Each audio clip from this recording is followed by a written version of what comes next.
What do you do when love shows up wearing the wrong face?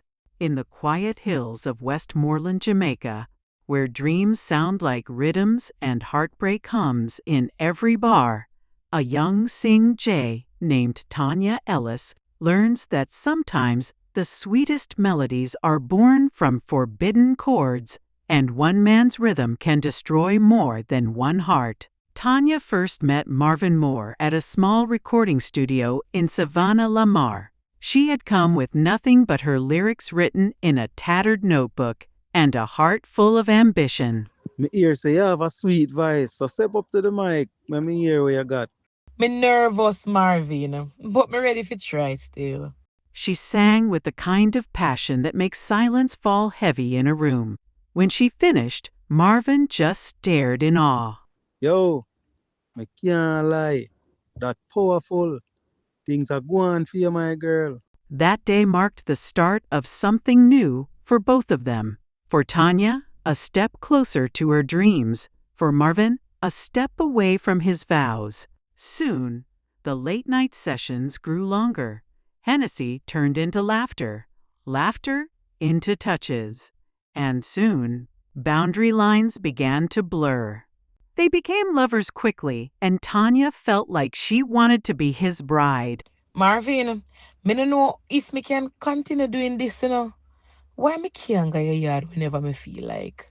We should be living together by now. Me I like hear say have a woman. A real thing? No, me no have no other woman. Only you. Ignore people. Them a go always have something to say. We building music, Tanya. Greatness to come easy. But it wasn't just music they were building. Behind closed doors, the beat of their hearts started to sync like a perfect rhythm.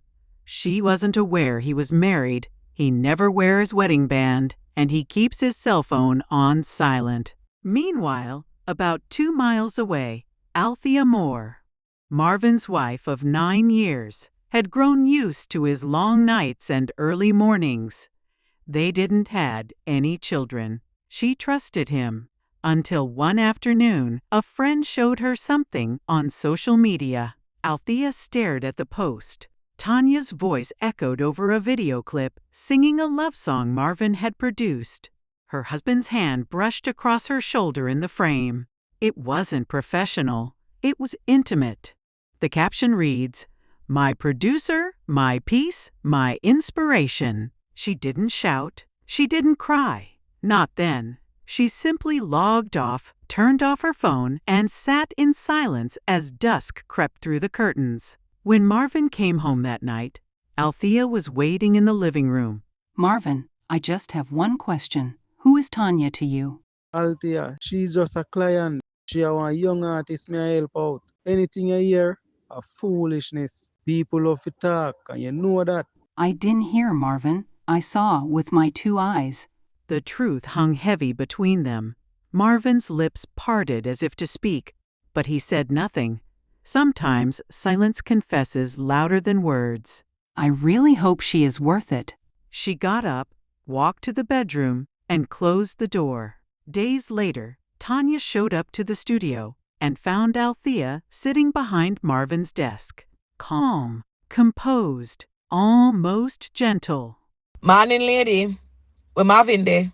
I figured it's time I meet the voice he's been talking about so much. Sit down, young lady. But you're brighty. Who you? Althea smiled faintly as she declared herself as Marvin's wife. Tanya couldn't believe her ears. She felt betrayed. She wanted to leave and never return to this studio, but something inside her told her to stay. She hesitated a bit, but then she sat. Althea studied her, the youth, the raw hope in her eyes. Then she spoke, steady but soft. I didn't came here to curse and fight Tanya. I just came to ask, why my husband? Miss me really never know say him married. Him been lying to me for months then. Marvin treat me kind, me feel safe. That's why I do it, Me never know me a mash up at home else me wanna do it. Me sorry, miss. I understand. I just hope when you reach my age, you learn to protect your heart the same way you guard your voice. Her words struck Tanya deep. For the first time she saw the pain her love had caused. Tears formed, but Althea only smiled. Sadly, almost with pity. Althea stood, adjusted her purse strap and walked out of the studio. Tanya sat frozen, her body trembling as if the room itself had scolded her. After that day, Tanya couldn't sing. Every lyric she wrote felt heavy with shame. Marvin tried to reach her, but she avoided his calls. He left voicemail after voicemail. Tanya, talk to me now. Don't make one conversation mash up everything we build. But Tanya knew it wasn't one conversation. It was a mirror Althea had held up to her soul. 1 week later, Tanya made a choice. She went back to the studio one last time, packed up her things, and left a handwritten letter on Marvin's keyboard. Marvin, thank you for believing in my voice. But I can't sing in a space built on another woman's stairs. I'm sorry, bye. When Marvin found the note, he sank into the chair, his face buried in his hands. Althea sat at home scrolling through her phone. Not to spy, but to plan.